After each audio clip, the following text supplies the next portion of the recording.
Autoweb.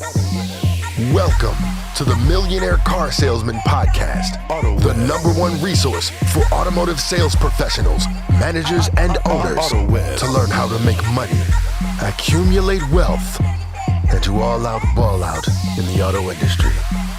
And now your hosts, Sean V. Bradley and L.A. Williams. 1, 2, 3, 4, Autoweb. Hey everybody, this is Sean V. Bradley, president of Dealer Synergy. Look at that. Wow, that's real, baby. That's real. Dealer Synergy, the creator of the Millionaire Car Salesman group here on Facebook. And we are at 20,250 members in this group. And I got a special guest. We're going international on this podcast. We're going international. So we have a GSM of a dealership, and I believe this is in Medicine Hat Nissan. That's in Canada. And this is my man, Knell. Ian, what's up? What's going on, man? All right, so talk to the people. Tell us, well, first of all, you don't sound like the dude from South Park. You really from Canada? Yeah, we don't have the separation in our heads either. Believe, but I'm definitely from Canada. It's the way you're in Canada when you wait 5 minutes and the weather changes. So we all have maple syrup on our breath and we ride moose to work. That's how it goes here. Nah, I love Canada. We actually have work in Canada before in Medicine Hat, and I know exactly where you're at. So first of all, I'm really curious. Talk to me about, before we get into your background, what's the economy like? Like I have some people. There's a woman named Karen from Canada, and she's one of my big tribes people in my morning motivations. And I see the crazy shit that Canada's doing as far as this COVID stuff. Can you talk about that? Yeah, right now, when it comes to what we're doing with COVID, I mean, I believe we're a little bit behind, other countries on what we've been doing. In Alberta specifically, we just started getting the vaccines rolled out. And so things are starting to go back to normal as of yesterday.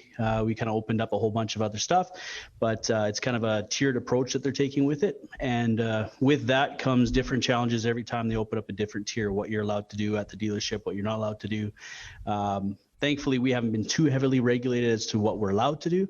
But, as far as, the economy goes here, we're booming, man. Like it's actually, I hate to say it, but it's actually been good for business. It's a terrible thing, but, it's been good for us. So tell us about your organization. You're at a Nissan dealership, and let's profile, tell us about the store. How many units are you guys averaging per month? Stuff like that. Yeah, so traditionally we took over the store. My GM took over the store in May of last year. And, they were doing, the 30, 40 units on a good month. When we took over the store and we actually built a brand new $10 million building, we've doubled that. We're in the 60, 70, 80 units per month. So we're not exactly, the 100-car store that I want to be yet, but we're definitely well on our way within 1 year, which has been really exciting. So how many salespeople do you have on the floor? I've got 5 salespeople on the floor right now. Okay. And then do you have an internet or BDC department? No, don't have an internet or BDC department. We have 2 finance managers, and then we have myself. I'm running the sales department right now. We did just hire a new sales manager, which is really exciting. Starts on the 26th, so it'll be really good. All right, cool. So you are a very slim operation. Yeah, and that's it's a blessing and a curse sometimes. One of the cool things about being a slim operation is I get to have really good personal relationships with each one of my staff. I don't have to, wonder who that guy is or whatever, but I know what's going on in people's lives, and that makes it easier for me to help them on a daily basis as well. All right, good. So now tell us a little about your background. Now that you've given us a little bit about stories and stuff like that. So just tell us about your come up. How long you've been in the automotive industry, and how's your trajectory been career wise? Yeah, so I was a welder for just over 10 years in the oil patch. The oil patch ended up crashing. I kind of bounced around a couple different jobs between then. And then I kind of found car sales by accident. Just a buddy of mine said, hey, why don't you come sell cars for a little bit? And I got hooked right away. I started at a Volkswagen store, was there for a year, and then I went to a GM store. And my entire goal has been to own my own dealership one day. And right now, I spent 2 years in finance. So I'd say total, I've been about 6-7 years in the car business. So relatively new, but I went from sales to finance to now being a general sales manager, which is really exciting. Yeah, that's a lot you've accomplished in a short amount of time, and I love the fact that one of your goals is to have your own store one day, which is that's definitely respectable. I'll tell you what my store is going to be. It's Knell Super Auto Megaplex, 15 floors of quality pre-owned vehicles, stacked high, sold cheap. It's going to be amazing. So you want to be independent? You don't want to be a franchise store? I don't know. It's just always been in the back of my head. I can picture it, but yeah, who knows where it'll take me. But ownership of a store is not just about the money and things like that. It's that I can actually build something based on my own sweat equity. You know what I mean? 100%. And plus, you're gonna be able to leave a legacy. I mean, for after we're all long gone. I mean, we're only 5 kids, bro. 5 kids. Damn, you have me beat. I got 4. Okay, so give us some of your wisdom. Okay, so let's go through the different positions. So to sell cars, we're in 2021, going to 2022. What is your theory or your philosophy on how can someone be successful on the floor selling cars? I would say the number one key is not taking yourself too seriously. When I started in the car business, I was always looking at, I actually followed a lot of guys in the States. I followed you. You and I talked a couple times when I was coming up in my career. I was the guy out on the lot in the middle of the rain, holding up a camera, taking video for a customer when everybody else was standing inside laughing at me. You can't be afraid to take those risks as well. And sorry, my computer's going a little weird. And I think that's one of the keys is you can take what somebody else did in the past, make it your own, but not be afraid to put your own spin on it and take some risks and get out there and just put yourself out there, be a friend to a customer and relate to somebody on their level. I mean, I don't know how many cars I sold just because I sent a quick video and no one else was doing it. I just didn't understand why people didn't do it. And then a year after, when they started to see the benefits of that, and I'm selling 25, 30 cars a month, they're like, holy cow, maybe we should ask him how he does that. So speaking of which, what was the most amount of cars you sold in a month? I did 33 was my very best month. That was my top number, 33 as well. And the next month I sold 3, so figure out how that goes. That's not the consistency that you want, you know what I mean? Right. Now, I used to average 30 cars a month, but my top month was about 33 cars. So where did you get your ups from? Were they just from walk-in or internet, or give me your how did you sell 33 cars? Well, the advice that I got my very first day, and I would give this to everybody, is you take your phone out and you write down every single person's name and number from your phone book. So every one of us has, 200-300 people in their phone, probably all the people on Facebook, and call them and pick up the phone and say, hey, I sell cars now. Even if you don't want to buy a car from me, you might know someone who does. And you do that consistently throughout the year a couple times and just hit them, hey man, you haven't even sent me any customers, I want to pay you a referral, right? Most of my stuff came from the service department. So where I worked, we had a really good service lane, and every day I'd come in the morning at about 6 o'clock, and I would sit there and I would handwrite thank you cards to the service people that came in and saying, thank you for using your service department, your car looks like something we'd like on our lot, give me a call. And I would mail those every day. So it didn't bear fruit right away, but month 5, 6, and 7, I started to get the repeats and the referrals and people coming in based off that. And then I just treated everybody like family. That was my motto. You always got to have a catchphrase. That my motto is I'll treat you like family. And I had the MH car guy persona going on for a while. So I had my wife's car all deckled up with MH car guy stickers and everything, and she loved that.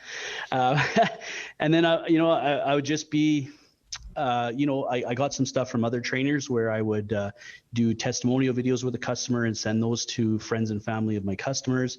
And you just, it's all these things that you just build, but you have to be consistent every day and do the same things every day. Because if you do it for 1 week, the next week, and you don't do it, let's slow down. But these are good nuggets, and for you and I, these are kind of basic. But for some new people, they're not basic. So again, I like the fact. Let's go back to the service department. The stats that NADA says that a service customer is 7 times as likely to purchase a vehicle from where they service their car from. So how many cars were you getting a month from the service drive? Probably 10, easily 10. Crap. Yeah. That's strong. That's about 1/3, a little bit less than 1/3 of your overall sales came from service. It's a personalized thing when you send them that, instead of just calling and say, hey, I got a customer who wants a car like yours, but just to say thank you for even just getting an oil change at my dealership. So let's talk about that. So when you were these on thank you cards or? Yeah, just little cards I got at the dollar store, man.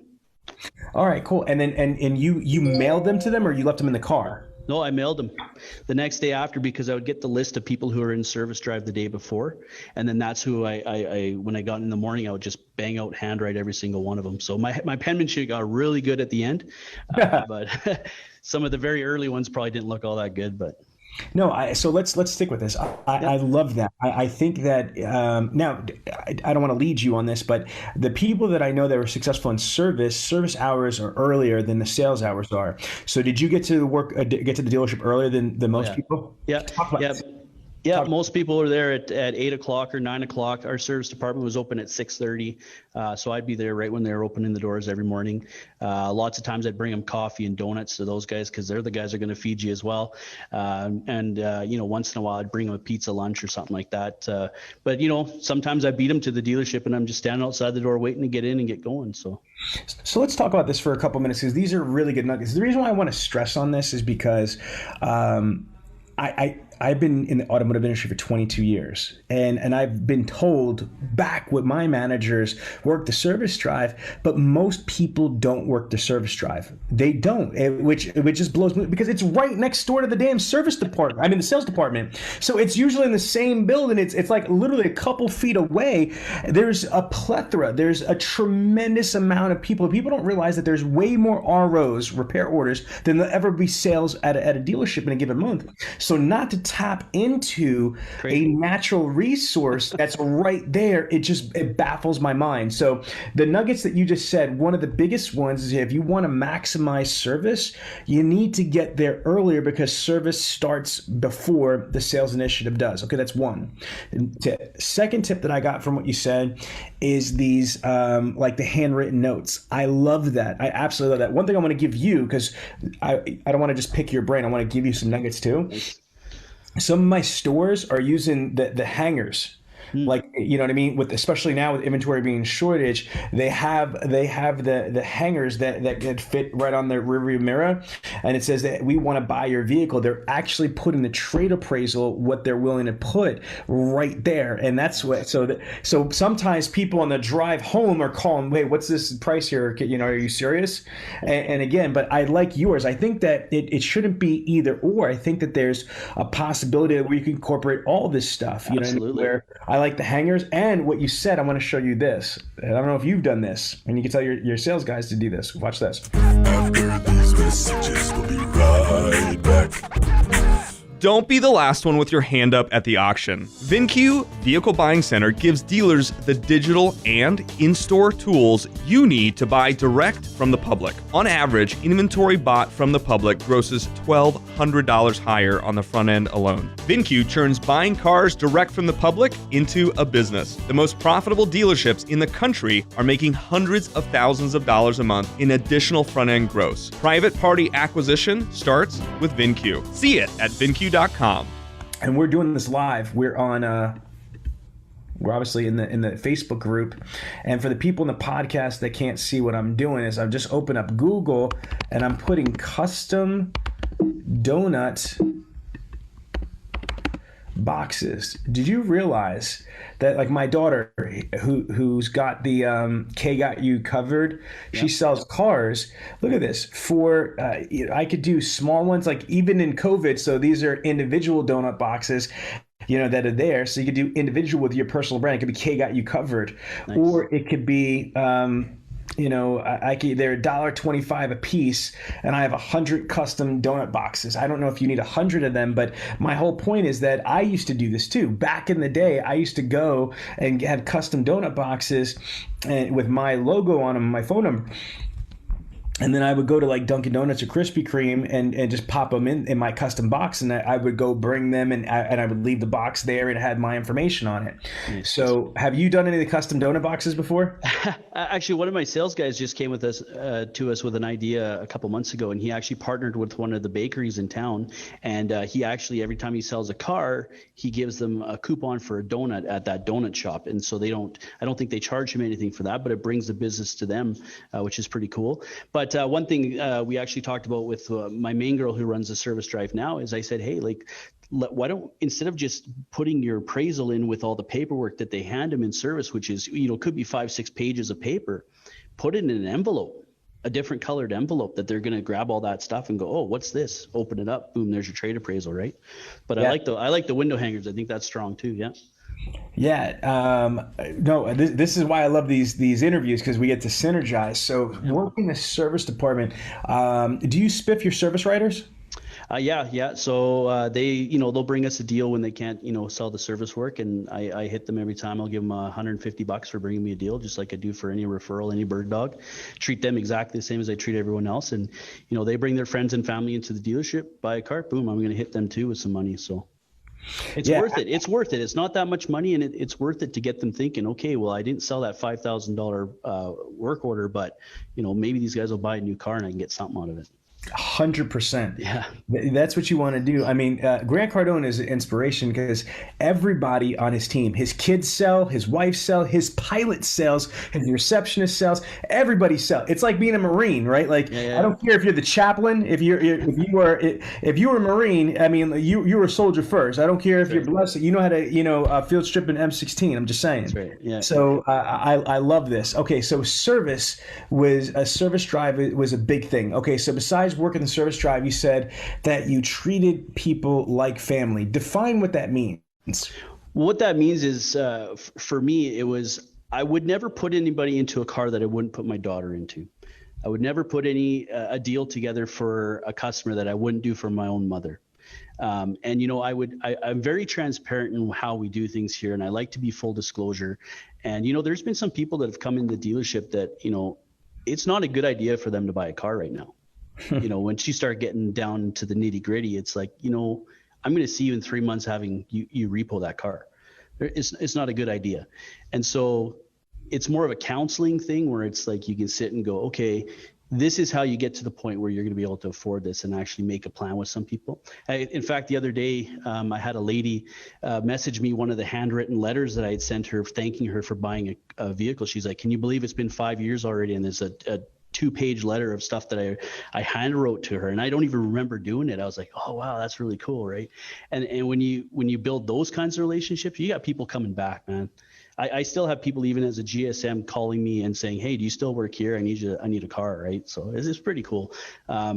And selling to family is like, you want to know that, when you're at that awkward family barbecue, when Uncle Sal comes up and says, hey, something's wrong with my car, you don't want to have that with anybody. So treating someone like family is like that, really just treating them like family. So are you familiar with Aliretta, the top shelf? Yeah. So who's not familiar with him, for sure. Exactly. So that's why I was just making sure you are. Well, you are in a different country, so it depends. You know what I mean? Like, I don't. So that's another question I'm going to write down that I have to ask you about Canadian superstars. But let's get back to Ali. One of the things that I like about Ali is that he's smart, in my opinion. And same thing with Cody Carter. And Cody is my guy. Like Cody, these are superstars, and they don't allow their customers to experience the dealership without them, meaning that like Ali that makes over $1 million a year selling cars. He's a multi-millionaire, right? Selling cars at a Chevy freaking Cadillac dealership, right? He basically says to somebody, look, if you break down, I don't care if it's 2:00 in the morning, I want you to call me. And he's dead ass serious. He's got things worked out with the local tow truck that it's actually faster to let Aliretta know than to go through General Motors roadside assistance. But he's thinking of what's really, really important. And come on, man, as a parent, if I bought a car for my daughter and then she broke down, it's amazing to be able to know that the salesperson is actually up at 2:00 in the morning making sure that my daughter's safe. I mean, like, you can't pay enough money for that type of insurance and on the situation. So how do you tell people when you were selling cars, or you would advise your salespeople to just make sure that they control the experience level, whether it's for sales or service? Obviously, they're not going to get under the hood and wrench something, but they should be the liaison. Do you agree or disagree? I agree that they should be first point of contact, especially if they want to build a long-lasting book of business. And I believe that the big thing is you can't force somebody to have those same values and those same thoughts in your brain that you have of how you would take care of a customer. But all you can do is, from my experience, is show them, proof is in the pudding. This is, I can go and show them that letter from somebody who's super happy about me selling them a car years ago. And I can say, this is how you do it. It's going to take a commitment to do it. And you have to decide personally if that's something you want to do. But you will exponentially increase your business if you take care of the customer in that way. Mm-hmm. So my question that I wrote that I wanted to ask you is, who is the equivalent to a Cody Carter or somebody like that in Canada? Are there any mega stars that are selling like 100+ cars a month on the floor in Canada?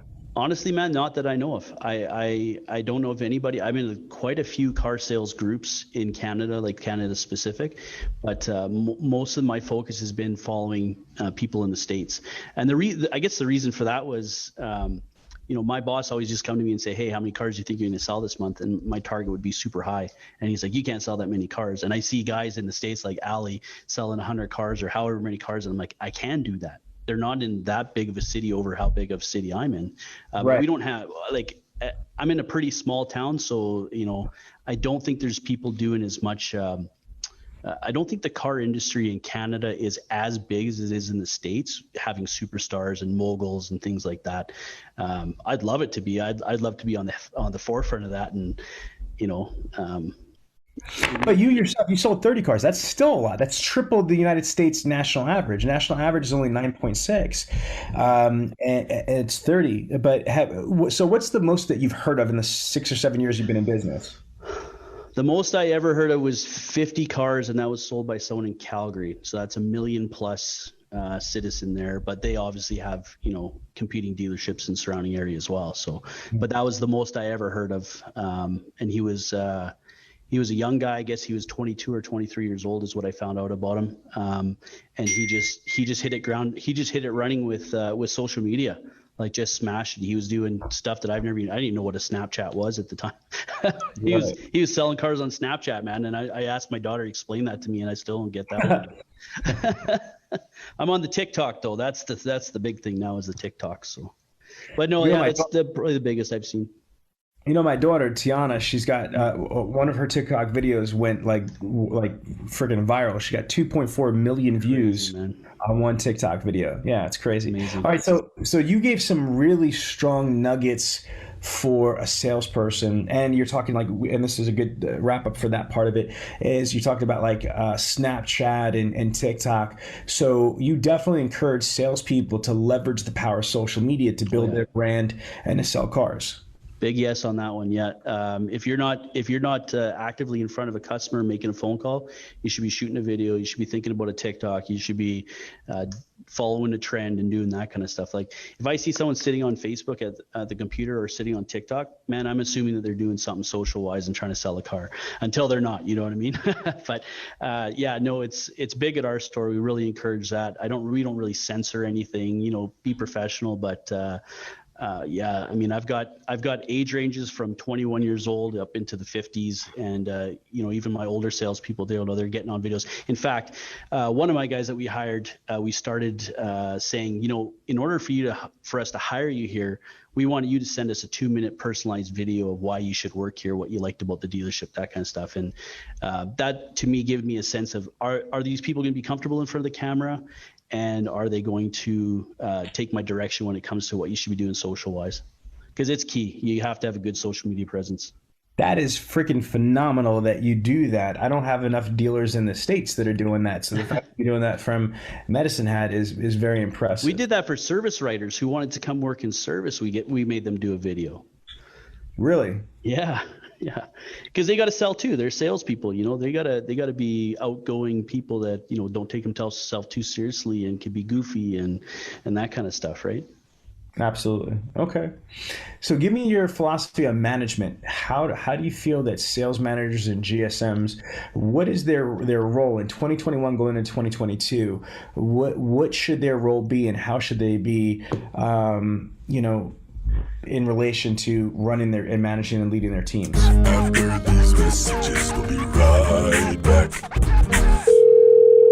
Did you know 40% of service calls go to voicemail or hang up? Your call has been forwarded to an automated voice messaging system. How many times does it take for your customers to connect with someone at your store? The world may never know. Unless you have CallSource customers connect with 96% of their clients' calls and convert over 85% of bookable calls to appointments. Really? If you're not performing at that level, or if you don't know, then text HELP to 855-963-2686 and receive a free evaluation of your store's performance. When I got into sales management, I thought that I was the quarterback. Okay, I thought I was the guy that would grab the ball and run it across the line. Through my mentorship, my business coach, I realized that I'm really just left tackle. Right, I'm the guy who gets in front of the quarterback so he can go in, and my salespeople are the quarterbacks. So I would say support should be the main job of a sales manager, is supporting their ideas, helping them flesh them out. I'm the one who can make the difficult phone calls for them.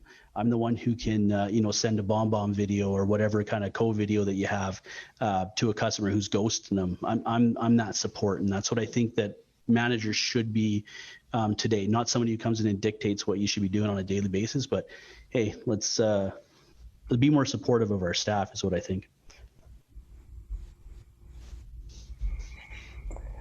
What do you think the biggest challenge that managers face nowadays?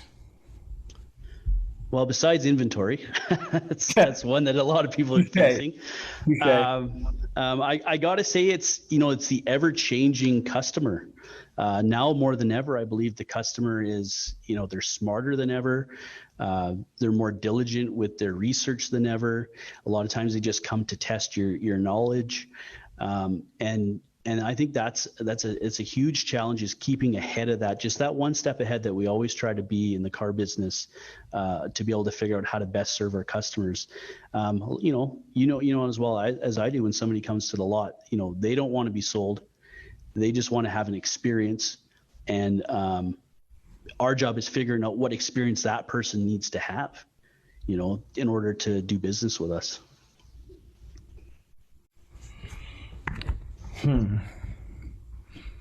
Okay. What do you think of that, Sean V. Bradley? Interesting, my friend. Interesting. Here's one of my things that I think that there's a challenge with, and it's not a new thing, but I think it's been happening for a very long time, is that I feel, unfortunately, when somebody becomes a manager, they stop. That's it. They stop learning. They stop educating themselves.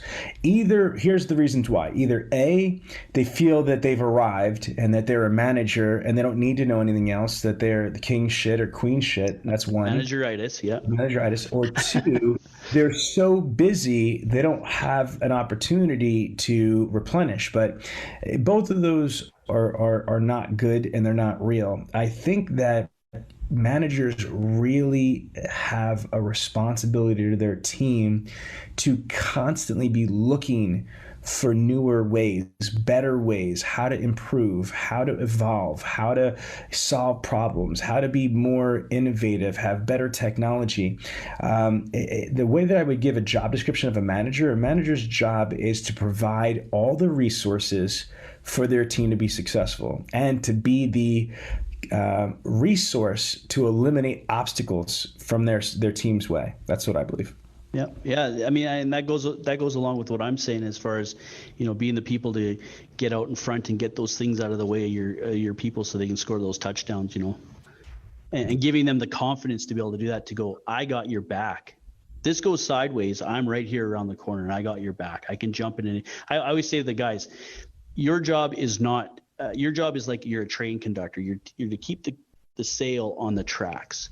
And if you get off the track through process or whatever, a difficult customer, my job is not to come and get you to the finish line. My job is to come and put you back on the track. So if I have a customer who doesn't want to come inside and do our guest sheet, for instance, SOS me, man. I'll come out, I'll wine and dine the guy, I'll get him in, I'll sit him at your desk, boom, you start the guest sheet, I walk away. All right, so there you go. Let's go through that. Let's just say I'm on the lot and somebody says, I'm just looking, doesn't want to come in. Okay, I send you an SOS. Don't talk about it. Let's see if you're about that life, Ian. Okay, what do you do?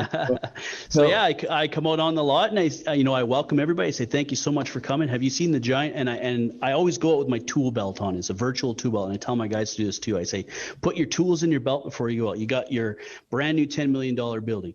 You've got cold drinks and hot water and hot coffee inside.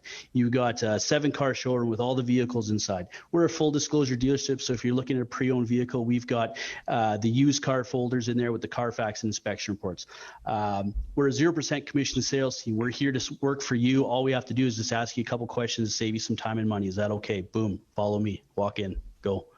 That's it. It's, you see my guys when I do that, and the next time they do it themselves, they pick it up themselves, and the confidence level comes way up when they're able to repeat what I said to a customer to get them in the door. You just said something I think is very, very strategically important, is that when you are able to lead by example, not only can you solve problems, but you can really create confidence in your team. If a team member, a salesperson, is confident that their manager isn't an imbecile, that their manager is really about that life and it's there, I feel more comfortable and confident that I have somebody to back me up if I need it. But to your other point, the main point you just had, is that if I hear you do it, if Ian, you're my GSM and I hear you say certain things, that's a form of training. It's the best training, because the shit obviously worked when Ian said it. I might not be able to say it as eloquently as Ian did it, but I could try it. And then, so I think that that's really good. But there's so many managers that have, you talked about it, the manager-itis that want to sit at the ivory tower literally at the sales tower, and they don't want to come off the tower, their perch, and, because I just deals, deals, damn it. But the cool thing is when you walk out and they're sitting with a customer and you say the same things, and then the salesperson comes to you later and goes, man, I said the same thing you did, and you just cemented it in my customer's head. Thank you. Because they, I come out and I say the same thing, 0% commission, all the things that why you should do business with us. And they've already said that. And what's cool about that to me is they're trying it. They're stepping out. They're attempting to do it. And even if they fail, I'm there to help them get back to it. Right. 1000% agreed. I love it. Okay, so let's talk about what are the challenges? Like, talk to your team. Let's talk to us. What are the biggest obstacles that your sales team has? Like obviously inventory. So how are you handling the inventory crisis? So if somebody's looking for a vehicle you don't have, how do you handle that? I'll tell you that right now, I don't have that issue. So I've got a very forward-thinking general manager who, through this entire process of this last year, has just been being crazy with buying stuff. So I mean, I've got, if we sell 70 units a month, I've got 120 new on my lot and 45 used. I'm good. What's cool about it is, I have a good network as well. We're part of an eight dealership group. So we have, quite a few stores that I can pull inventory from as well, but it's going to become an issue. I think it's going to hit us later than it has in the States for sure. But it hasn't really been an issue. If you're playing chess, then how would you handle it? Yeah. Sell what's on the lot, man. What you got is what you got, and you just have to be able to show value in the fact that, this is what's there, and we don't know what's coming, and you need a vehicle, and this one solves your problem. It might not be the right color you like, but it's going to solve that problem that you came in to solve today. So that's a very, very strategic point. So do you believe then that with proper training and proper skill set that people should be able to redirect people off of a vehicle interest to a vehicle that's in stock? Absolutely. Yeah. They, like my guys, they all do a guest sheet when they come in. And so before they even select a vehicle, I help them with the vehicle selection. So they touch desk with that guest sheet and they say, hey boss, this guy's looking for this, this, this, and this. This is the one he's interested in looking. I say, okay, well, here's an alternative too, just in case that one doesn't go right. This one here would work as well. So let me give some stats. Here's a fact. Over 80% of people that submit an internet purchase request are going to buy something different than what they reached out for. Only 20% of people are solely price motivated. 46% of people that submit a new car lead buy a used car. 22% of people that submit a used car lead buy a new car. So my point is that what Ian just said is 100% facts, is that with proper training and skill development, your people can be conditioned and trained 100% to sell an in-stock unit, especially if in the States, if there is a chip shortage, which there is, and there's an inventory crisis, which there is, it's not your only store. You're not the only like magical person with a rain cloud over your rooftop. So what that means is that if, for me, my word tracks would be like, listen, Ian, I'm sure that you're aware that there's an inventory crisis. I understand that you're looking for the 2021 Kia Telluride, but let me just tell you, they were rare to find even before, this pandemic. They were selling over 10 G's, the $10,000 over sticker. Facts. Right now, I'm seeing used Tellurides that are a year old with 15,000 miles that are selling $5,000 over sticker on a brand new one. Yeah. So my point being is we have one on the lot, and I know that you want white, but I think that I can make you colorblind right now. I was going to say colorblind, man. How much is it going to cost to make you colorblind? There you go. So, there it is. Hey, you know what? We could add $50 to your payment, and we'll just paint it a different color. There's 90 ways to skin a cat, right? But the message is the same. The message is, hey, you know what? You have a need. This vehicle solves your need, and this is why it solves your need, and this is why you should buy that car. Let's go ahead and sign up. Let's go. That's some Cardone there for you. Yes. So again, I'm loving this. I think that if people are weak, and that's the problem, is that it was easy to sell cars at certain dealerships, especially if you're a Toyota dealership. I mean, like, it's a Toyota, it's a Camry. It sells itself. It's a very easy vehicle to sell as a Toyota Camry. Now, it's not easy if you don't have any selling skills. You can't just go, there it is, because it's not there. So now you need to develop skills. It's like I don't want to be disrespectful to the weak ass people out there, but I'm going to be for a second.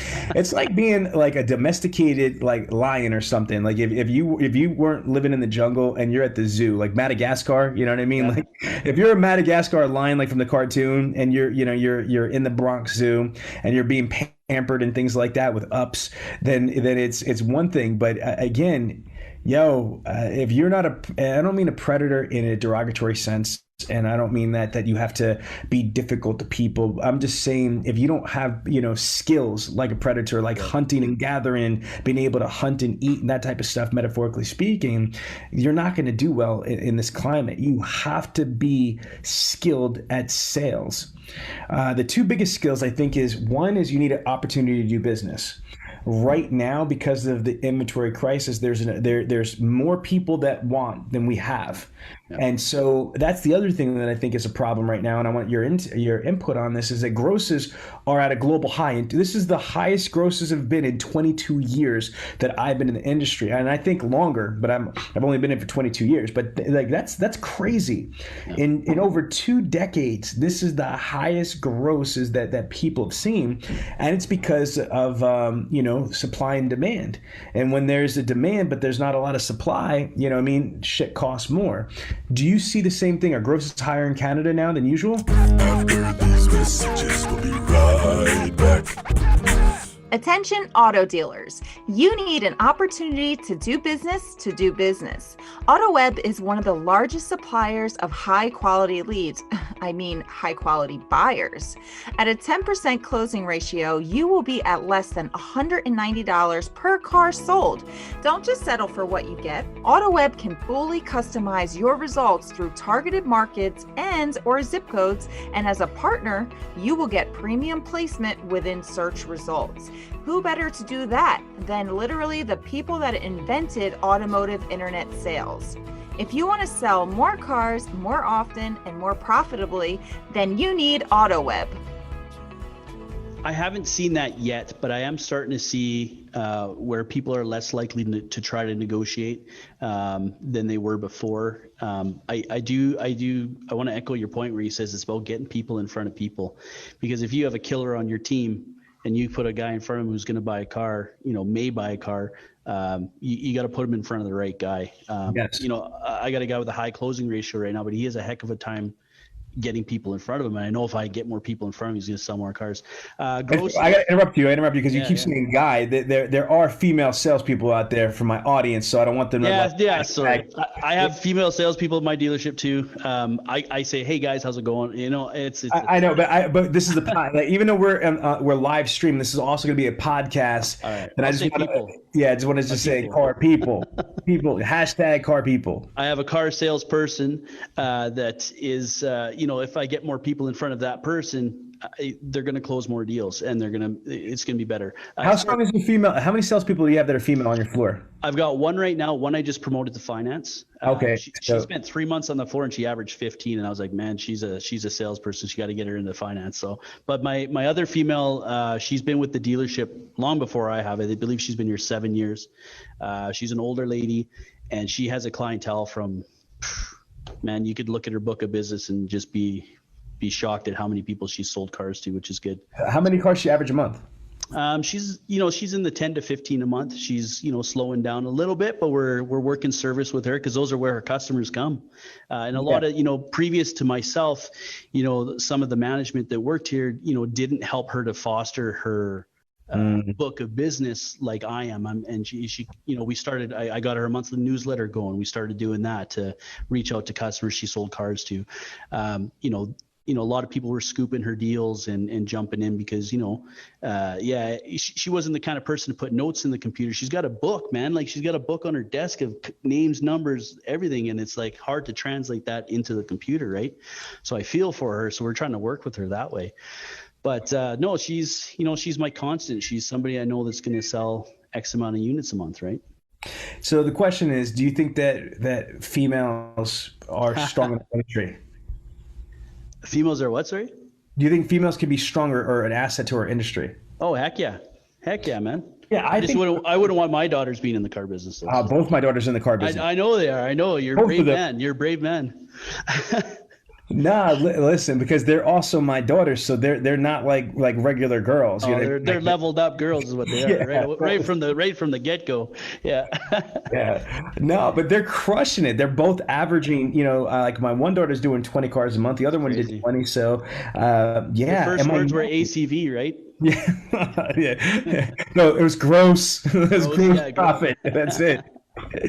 So I bet you they sold you a lot when they were little, right? The kids are the best salesmen, man. If you want to look at how to be a salesperson, look at a kid when they want something. Oh, they're relentless, man, relentless. And you still love them even though you're bothered by them. You know what I mean? Like, you still love the kids. So be a kid as long as you can and be relentless with your customers, man. That's all I can say. I agree with you. My plan is my girls will be multimillionaires, like in their mid-20s on their own. You know what I mean? Because with all the money that they're making in automotive, they're banking and they're putting it into real estate. They're buying, multifamily houses, and they're following the Cardone Yellow Brick Road to financial independence. That's it. They're taking all the money that they're making from the automotive sector, and they're buying multifamily housing. They're buying duplexes, triplexes, and shit like that. Yeah, and that's that generational stuff that you're talking about. It's building a legacy for yourself, and that's I started late in the car business, in my 30s, and so I haven't had that time to Man, if I could have started when I was 19 in the car business, whew, tell you. Yes, right. I don't know if you saw my nephew. His name's Dylan. He works at the dealership that Tiana worked at, and I just posted about a week ago. Man, I was floored. He's only been in the industry for like 8 months, 9 months, and he was making $12 an hour at the bank. He was a teller. He was a bank teller. He got it to where it's high, and it was like fucking like it was a pain in the ass to get his mom and dad to 100% agree, you know what I mean, and not be worried to go into the automotive industry. He just made $12,000. I mean, can you imagine going from $12 an hour at 19 years old? He just turned 20, but he's a brand new 20. So he just turned 20, and now he's making about $12,000 a month. It's crazy, man. Your person that coordinated the interview, they had asked me, something about, my past and stuff. I am super passionate about this business. And the biggest reason is I came from nothing. Like, I don't have the history that you have, but I grew up poor. We had to, pick mold off of sandwiches before we could eat them. Like, I've been there, and my entire career up until the car business has been living in a victim mentality of that's the best that my life's ever going to be, because that's how my life was. And as soon as I got into the car business and I realized that there was something else, this is a way to elevate myself in all facets, in my attitude, in my maturity, in my finances, in my relationships. The car business has been probably the biggest blessing in my entire life. And I'm super passionate about that. And not all my guys that I work with are super passionate about the car business, and I have to be okay with that somehow. I have to figure out a way to be okay with that they're not carbon copies of me, right? So I'm very passionate about the car business. It's put bread on my table and it's fed my babies. You know what I mean? Yeah, I my story, like for me, the car industry is just phenomenal. And obviously I love it enough that I've got, my wife has been in it for 14 years. My two daughters are in the industry. My nephew's in the industry. I'm planting solid roots with children and nephews, and here I've got my closest friends are in my company, and so we're building an empire, man. Because if I could generate the massive amount of money that I have for myself as being a car salesman, there's very few industries, I think, in any vertical or any country that you can truly make as much money as you can earn. It's crazy. Yeah. Look at the Alirettas and the Cody Carters of the world. I mean, the sky's the limit. And then from there, I just talking to a dealer principal from Platinum Auto Group, one of my dealers, Mike DeRazio. He got in trouble as a kid. He was in a juvenile facility. He joined the Marine Corps, came home. He got into the car industry, and he started from sales to management. He was a GM. Then he bought his first dealership. He had 3 employees. Now he owns 5 stores, and the guy is making tens of millions of dollars a year in profit. I'm not talking about like gross. I'm talking about he's making tens of millions of dollars a year in profit. It's fucking crazy. Yeah, it's amazing. It's amazing what what that can do. And the best thing about the car business is it's directly related to how hard you work. What you put into it, and I was told that at the very beginning when I got in, is what you put into it, you're going to get out of it. And it's absolutely true. I would say 1,000%. If you go into this and just react, then that's what you're going to get. It is just basic stuff. But if you are strategic with this, if you are truly strategic and you go in and you put a valiant effort involved, you are going to be able to maximize and be blessed beyond comprehension. Again, I just think that I remember years ago that I was so excited to make 6 figures in a year. I mean, and I think most human beings, most Americans, most Canadians, I think if you're making, $100,000 or the Canadian equivalent, right? That's pretty respectable. But can you imagine that Ali makes that a month? He makes over $100,000 a month. I mean, selling Chevy and Cadillacs. And I'm like, there's lawyers and doctors and astronauts and physicists and shit like that don't do that. No. And here you are able to sell cars to do that, you know? Yeah, it's crazy. I mean, coming from humble beginnings, I know he did as well. But you can just here's the thing. He's no better than anybody else. Anybody can do it. Yes. Anybody can do it. It's how committed are you to doing it? I'm not at the level where I'm as committed as Ali is. I can say that easily.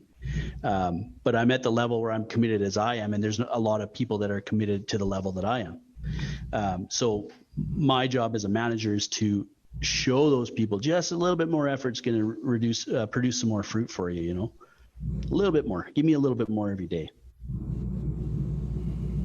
Okay, some people aren't impressed by a guy. It's funny. Some people aren't impressed by a guy making that much money. Some people will go and they'll say, "Oh, well, you know, what's that guy's family life like? What does he have any spare time?" And people who don't really know, and those are the people not willing to put in any effort. All right. So as we wind down here, talk to me. What do you want? Like, we have almost 200,000 downloads on our podcast, and we have a very large audience. Give us some of your wisdom that you, seriously, that you have, like, I don't know, kind of developed over the last 7 years in the industry. So give our salespeople, managers, dealer principals, just if somebody wants to be successful in this industry, what is your advice? My main advice is don't live in the peaks and the valleys. Get past that peak and realize that you're going to have a valley someday, and it's okay, but don't live there. If you live there, you're going to keep having peaks and valleys. Try to be the most consistent that you can, and come to work every day to work, whatever that looks like. And join a ton of these groups. Join the Millionaire car salesman group. If you're not, you should be adding it as a manager. You should be adding every single one of your salespeople to this group. The amount of advice that I got over the years, or from any of these groups, is just phenomenal. Take advice and be willing to grow. I'd say that would be a big piece of advice. What else? I'm taking your brain. Follow up, man. Follow up with people. Like, you hate it when you're being left on red. Don't leave people on red. Be willing to pick up your phone at 2:00 in the morning for a customer that needs you. Be willing to pick up your phone at dinner. I mean, I told my wife when I started in the car business, I said, "You're not going to see me for 2 years, but I'm going to be successful. I'm going to work my butt off, and you're going to be able to live comfortably." I mean, you got to treat people like family. You got to work your ass off, and it's all obvious things. That's what's difficult for me to come up with it. To me, it's obvious. It's tough, but and have fun with it. Have fun as a car salesman. It's a fun job. It can be as fun as you want it to be. The best feeling in the world is when you crack a hard customer and you get them to smile, and boom, bam, that guy's on my side now. I'm going to sell him a car, just because I killed him with kindness. That's a great feeling too. But follow up with your customers, big time. Don't not follow up. They're waiting for your call. I swear to God. I remember at a sales meeting, my GM said, this guy's been calling me. He said one of my sales guys called him 42 times in the last 2 weeks. He said, "Who was it?" I put my hand up. He gave me $100. It's like, good job, man. Somebody just commented on the Facebook group that said, "Seriously, why can't all managers be like you?" He's giving you a compliment. Well, that's why he's being interviewed, so other managers know what they should be like. You're not the typical GSM at all, and that's why I was really excited, to have you on the show and be able to just pick your brain for a little bit, because I think that we need to just do better, folks. We need to do better with who we choose to be the leaders in our industry, who the dealers choose to be the GSMs and the sales managers of the store, and you know, those people that are in a position of leadership need to just do a better job in everything they do. You know, it's really simple. I have a friend that I made outside the automotive industry. His name's DJ Verrett. So he's got a long story, and he's a very interesting background. But the thing is this: he says he only changed one thing. What's that? Every damn thing. I mean, that's what he changed. He changed one thing. Every damn thing. Yeah, that's right. Yeah. And if dealers and GMs really just looked at this shit, you said it before, a lot of this stuff is just common sense that we just don't do. It's just basic stuff. You don't need to learn spinning ninja kickflips. It's just basic kicking and punching, basic blocking and tackling. And if we do just the basic stuff, we're not going to just be a little bit better. We're going to be so much profoundly better. Well, it was an amazing time. You know, I appreciate you stopping your day and hanging out with us and giving us some insight. Congratulations on all your success. Congratulations on your team. And we look forward to watching you guys grow and crack that 100 mark more and more. I want to shout out to my GM for watching the floor while I'm up here today, making sure deals still go. That's what's up. Yeah, that's right. And shout out to your GM. What's your GM's name? Brandon. Brandon, thank you, sir. Appreciate you. All right. Man. So there you have it, the Millionaire Car Salesman Podcast. This podcast comes to you every week from the city of brotherly love, Philadelphia, Pennsylvania. If you have a question about the show or would like the chance to become a guest, feel free to contact us directly at 856-546-2440 or email us at millionairecarsalesman@gmail.com. This program is a presentation of Synergy Records, produced by Tiana Mick and L.A. Williams. Production and engineering by L.A. Williams. The Millionaire Car Salesman Podcast is hosted every week by L.A. Williams and the Millionaire Car Salesman himself, Sean V. Bradley. The Millionaire Car Salesman Podcast can be found everywhere, so please don't forget to review, subscribe to, and share the show. Thanks for listening to the Millionaire Car Salesman Podcast, and remember, where I'm from, money provides options. The Millionaire Car Salesman Podcast is sponsored in part by VinQ and Autoweb and Call Source. If you enjoyed this podcast, then make sure to give it a thumbs up, subscribe, and leave us a review. You know, let some other folks know about it. Oh, and don't forget to join the Millionaire Car Salesman group on Facebook. We'll see you there.